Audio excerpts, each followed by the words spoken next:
पिंपळगाव बसवंत नगर परिषदेच्या निवडणुकीचा बिगुल वाजताच प्रभाग क्रमांक 1 मधील राजकीय वातावरण रंगतदार बनू लागले।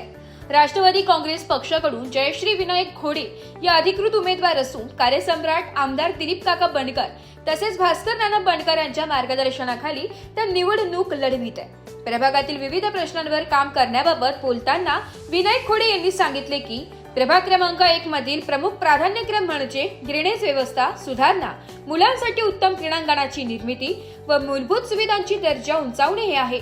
त्यांनी पुढे सांगितले की आमदार दिलीप काका बंडकर यांच्या प्रयत्नातून पिंपळगाव नगरीस तब्बल 27 कोटी रुपयांचा निधी मंजूर झाला असून शहरातील अनेक रस्त्यांची कामे समाधानकारक स्वरूपात पूर्णत्वाकडे गेली आहे। विनायक खोडे हे समाजकार्यात नेहमी अग्रेसर असून नेहमी सर्वांच्या सुखदुःखात सहभागी होत असतात। भीषण परिस्थितीत कोरोना काळात देखील त्यांनी योग शिबिर सुरू करून नागरिकांच्या आरोग्याची काळजी घेतली आहे। त्या काळात रोज 400 ते 500 नागरिक योगाभ्यासासाठी उपस्थित राहत असत। ही बाब विशेष कौतुकास्पद ठरली। प्रभागातील नागरिकांनी विनायक खोडे यांच्या कार्याचे कौतुक करताना सांगितले की विनायक भाऊ खोडे हे समाजकार्यात सदैव अग्रस्थानी असतात। MSCB पासून पोलीस स्टेशन पर्यंत कोणतीही समस्या असो त्यांनी नेहमीच पुढाकार घेऊन ती सोडविली आहे। नागरिकांनी सांगितले की उपसरपंच पदावर असताना देखील त्यांनी कोणतेही काम प्रलंबित राहू दिले नाही। प्रभागातील समस्या, सार्वजनिक कामे आणि नागरिकांच्या तक्रारींवर तत्परतेने प्रतिसाद देत ते नेहमीच लोकांसाठी उपलब्ध राहिले। सध्याच्या निवडणुकीतही जयश्री विनायक खोडे यांच्या उमेदवारीमुळे प्रभाग क्रमांक 1 मध्ये नव्या विकासाच्या अपेक्षा वाढल्या। प्रभागाच्या संदर्भात जर बोलायचं झालं तर मागच्या वेळेस मी त्याच प्रभागातून निवडणूक लढलो होतो आणि माझ्यासमोर बरेचसे मातब्बर उभे होते आणि त्या निवडणुकीमध्ये मी विजयी झालो आणि विजयी झाल्यानंतर भास्कर नानांच्या नेतृत्वाखाली या गावची सूत्र नानांनी हातात घेतली आणि कामाला सुरुवात झाली। वार्डातील अनेक समस्या होत्या, प्रामुख्याने रस्त्यांच्या समस्या होत्या, त्या सोडवण्याचा प्रयत्न केला आणि बऱ्याच अंशी त्या झाल्या, थोड्याफार प्रमाणात त्या राहिल्या आहे। त्याच्यानंतर रवेचा ग्रामपालिकेचा 2 नंबरचा प्रभाग होता, तो आता नगर परिषदेचा 1 नंबरचा प्रभाग झाला। त्या तिथं विठ्ठल मंदिराचे तिथे सभामंडपाचं काम झालं, भव्य असं सभामंडपाचं काम त्या ठिकाणी झालं, रस्त्यांचे कामं झाले।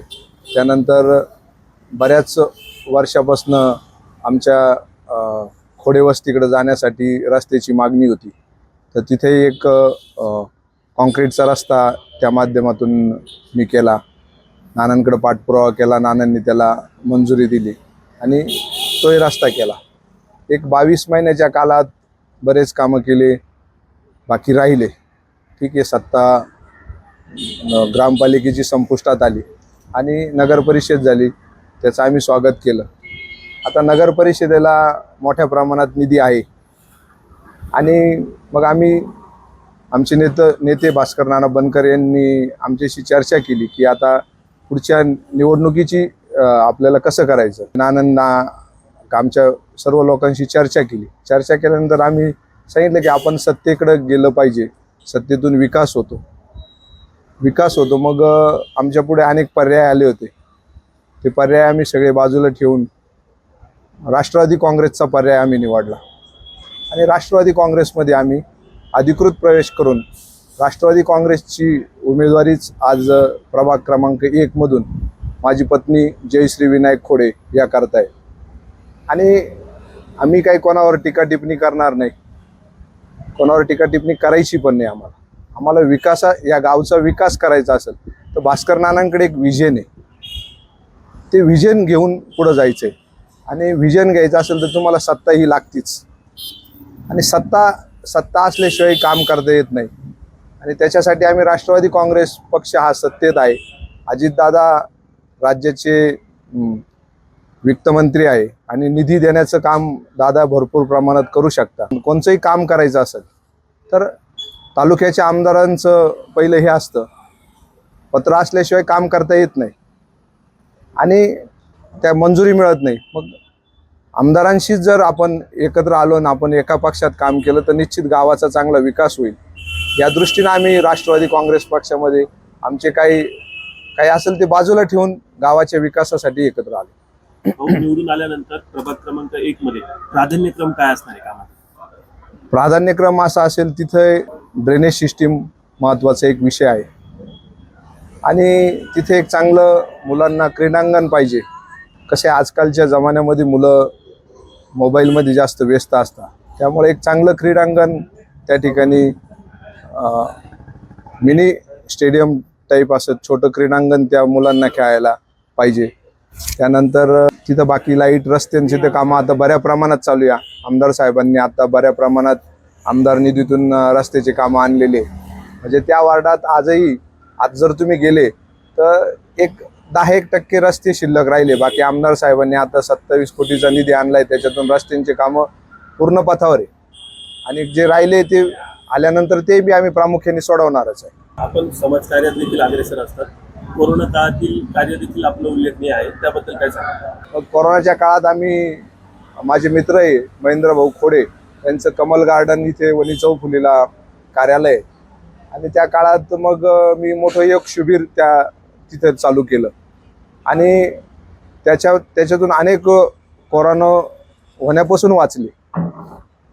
त्या काळामध्ये म्हणजे 400 ते 500 लोकांनी तिथे येऊन रोज सकाळी कोरोनाच्या काळात योगा केला. त्यानंतर कोरोनाच्या अनेक पेशंटांना भेटायला गेलो. पण मी स्वतः आजही योगा करतो. मी आजही सकाळी 1.5 तास योगा करतो आणि त्याच्यामुळे माझी फिटनेस आज चांगली. मी आजही बी आणि लोकांनी केला कोरोनाच्या काळात, त्यामुळे मला कोरोनाच्या काळात अनेक पेशंटांना मदत करता आली आणि त्यांना धीर देता आला. प्रभाग क्रमांक 1 मधील नागरिकांना काय आवाहन कराल? मी प्रभाग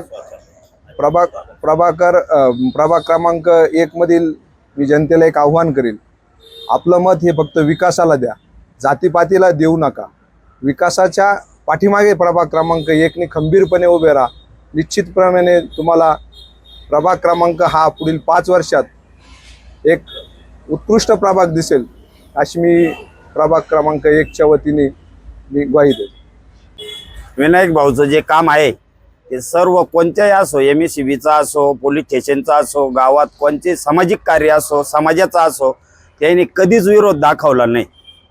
कधी कोणताही माणूस येऊ त्यांनी विरोधात मतदान जरी करेल असेल तरी त्यांचं काम केलं असेल. लाईटचं काम असेल किंवा रस्त्याचं काम असेल किंवा आदिवासी विभागामध्ये संडासचं काम असेल तरी त्यांनी नाली साफ करायपर्यंत तिथपर्यंत बसले. स्वतः भास्कर नाना पण आणि विनायक खोडे उपसरपंच असताना जे काम केलंय ते इतकं उत्कृष्ट केलंय आणि त्याकरता आम्ही सर्वजण नाना काकाच्या पॅनलमध्ये आम्ही गेलोय घड्याळा या निशाणीवर. विनायक भाऊंचं जे काम आहे ते जनतेने मागील 2.5 वर्ष पण बघितलेलं आहे. म्हणजे ग्रामपंचायत या अगोदरची कारकीर्द होती त्या 2.5 वर्षात त्यांनी भरपूर काम केलेलं आहे. महात्मा फुले कृषी युवक मित्रमंडळात जे आहे ते सर्व भाऊंच्या पाठीचे आहे आणि विनायक भाऊंचं जे कुठल्याही अडचणीमध्ये कोणाचे काही काम असो ते स्वतः तिथं हजर असता आणि त्या अडचणी सोडवता. काही काम असो, स्टेशनचा असो, वैयक्तिक असो, सुखदुःखामध्ये ते सामील होता. आता प्रत्येकाची अडचण सोडवता. मग काम कुठलंही असो, रस्त्याचा असो, नळाचा असो, विजेचा असो, सर्व कामं ते सोडविता. ब्युरो रिपोर्ट, नाशिक लोकशाही न्यूज.